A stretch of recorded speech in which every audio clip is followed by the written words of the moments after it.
Alright guys, I have the next chapter of The Wind in the Willows. Miss Monserrati here. Retold from Kenneth Grahame. He was the original author. Someone retold his story. Ellen Miles.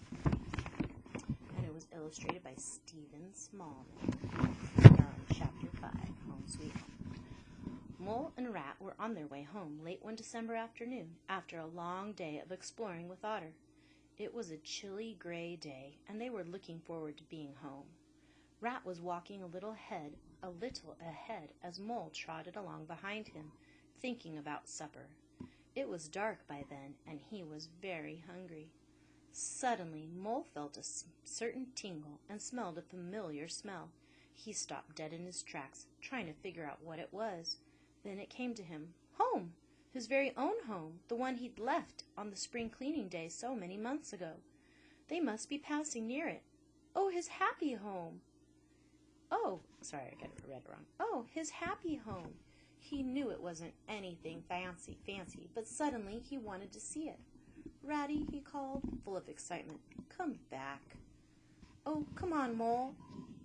Oh, come on. Oh, come on, Mole, replied Rat, still plodding along. Please stop. Please stop, Ratty, begged poor Mole. You don't understand. It's my home. My old home. I just smelled it, and it's close by here, really close, and I have to go to it. I have to. Oh, Ratty, please, please come back. But Rat was far ahead by then, too far to hear what Mole was saying. He smelled snow in the air, and he wanted to hurry home. Mole, we can't stop now, he called back. We'll come for it tomorrow, whatever it is. He kept going, without waiting for an answer. Poor Mole stood alone in the road, feeling torn in two directions. He was a loyal friend, and did not want Rat to go on alone. But, oh, how his home was calling to him. Finally, he pushed himself forward, following Rat. It nearly broke his heart, but he did it. He caught up to Rat, who began chatting cheerfully about how they'd build a fire and have a lovely supper when they got home. Finally, he noticed how upset Mole was. Mole, he said, you seem tired. Let's sit down here on these tree stumps for a minute and rest. We're almost home. Mole sank down onto a tree stump and tried to keep from crying, but it was no use. He gave up. He cried and cried, sobbing his heart out. Rat felt terrible. He let Mole cry for a while, and then he said gently, What is it, old fellow? What's the matter? Poor Mole could hardly talk. He was crying so hard. I know it's a shabby, dingy little place, he sobbed.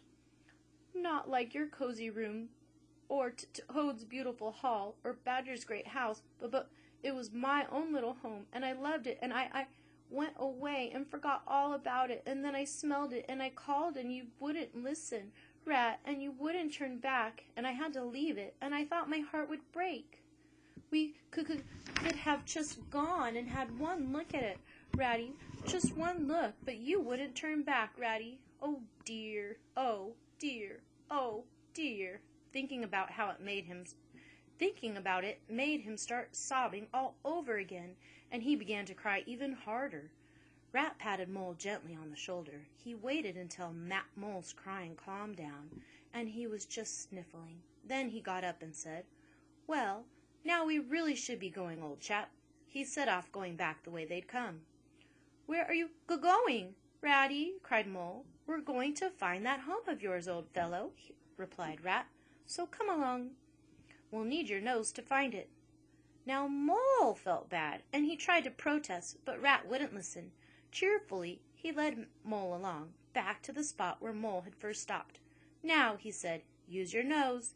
He stepped back and watched until suddenly Mole stood very still for a moment, then stuck his twitching nose into the air. He ran forward a few steps, then back, then forward again. Rat followed closely as Mole, looking like a sleepwalker, crossed a ditch, scrambled through a hedge, and nosed his way across an open field. Suddenly, without any warning, he dived. But Rat was watching, and he followed him right down the tunnel. Soon they were standing in Mole's little front door, with a sign that said, Mole End, over the doorbell. Mole took a lantern from the nail on the wall and lit it. Then Rat could see a neat little garden with benches and tables and statues and even a little fish pond. Mole looked happily at all his things.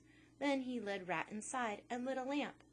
When he saw how dusty and shabby everything looked, he threw himself into a chair, upset again. "Oh, Ratty," he cried, "why did I bring you to this cold little place on a night like this, when you could have been home by now?" Rat ignored him.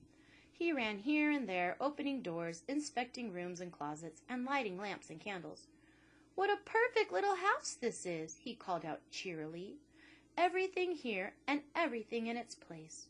We need a good fire. I'll take care of that. You try to clean things up a bit. Let's go, old chap."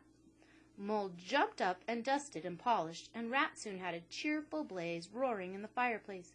He called to Mole to come and warm himself, but Mole had another fit of the blues. He plopped down on a couch. "Rat," he moaned, "what about supper? You poor, cold, hungry, tired animal. I have nothing to give you, not a crumb." "Oh, come on," Rat said. "Don't give up so easily. Let's go see what we can find. I'm sure there's something here."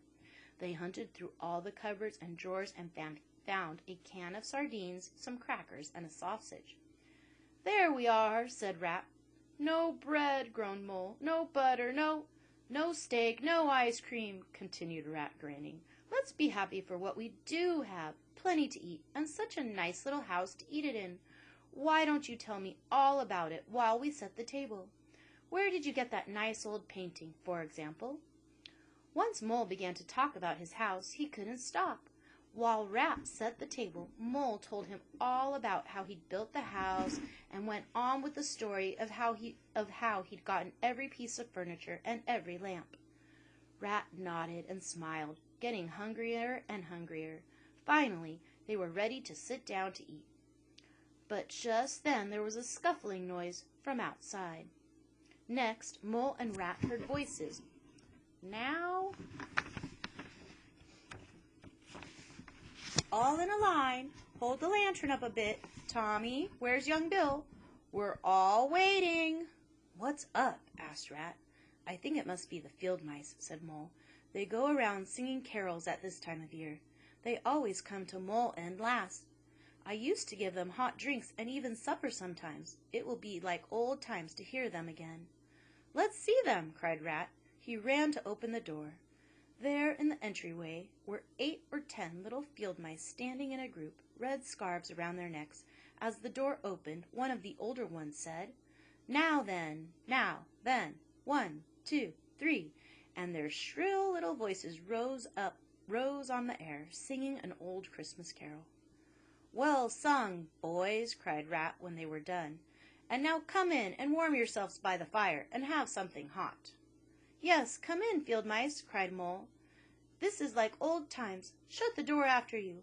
Pull up the bench to the fire. Now, you just wait a minute while we—" "Oh, Ratty," he cried, "what are we doing? We don't have anything to give them."